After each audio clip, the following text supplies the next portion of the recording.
we all know it's the referee's job to be impartial, but the pressure on them is massive, especially on a night like this. So we've decided to set up a unique experiment to test how crowds psychologically affect referees. And what better game to test than this, the European final?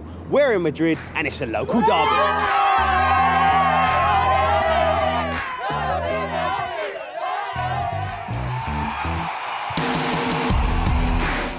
I think we should have a lot of sympathy for referees. I think they must have the worst job in the world. Taking the stick from the media and dealing with some of those high-profile players, thick skin is essential. I believe referees get a very tough deal from the public, from critics, from people at home watching a game, seeing slow-motion replays of every angle and saying, oh, how the referee missed it. Research has shown that referees get an average of 92% of their decisions correct. But how much are they subconsciously affected by the noise from the terraces?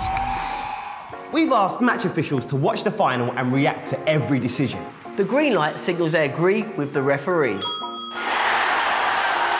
Bill, I totally agree with the referee. Me too, Jez. The orange light indicates they do not agree with the referee. What? Bill, I totally disagree with the referee. Mate, that's your opinion, not mine. Let's see what happens.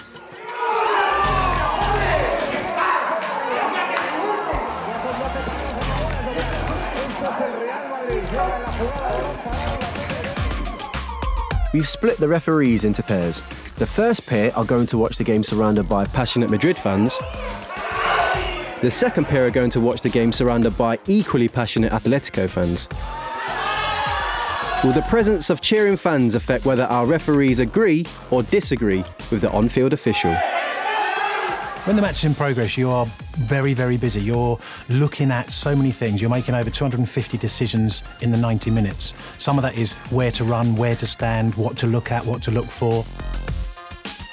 5 minutes in and Mark Clattenburg awards a free kick for a foul on Madrid's Gareth Bale. In the Madrid room, the referees agree with the decision. But in the Atletico room, they disagree.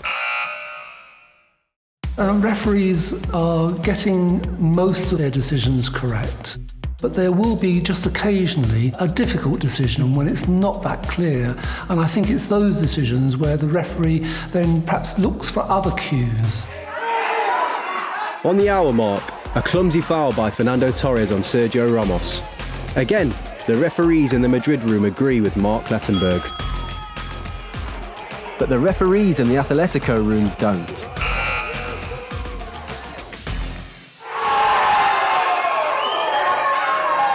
The game ends with a narrow victory for Madrid on penalties. But we're interested in a different result. It's time to tot up our referees' decisions. In 120 minutes of football, our referees responded 348 times to Mark Clattenburg's decisions. Only 32 of them were disagreements. If our referees were unaffected by the presence of fans, we would expect these disagreements to not favour either team, a 50-50 split. However, in the Atletico room, 63% of the disagreements were for incidents that went against Atletico Madrid. And in the Madrid room, we found 80% of the disagreements were for incidents that went against Madrid. This shows that despite their best efforts, our referees were clearly siding with the fans on certain key decisions.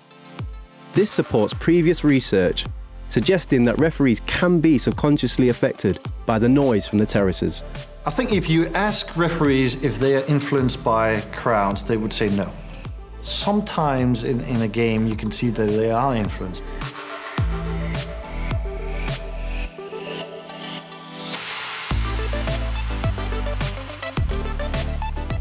I think people forget referees are human. And referees are influenced by huge numbers of things, as any human would be.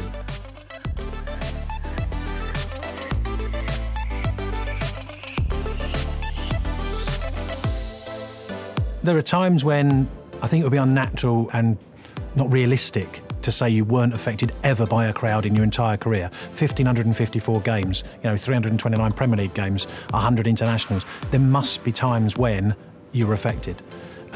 What I would hope is that effect didn't have an effect on the outcome of the match.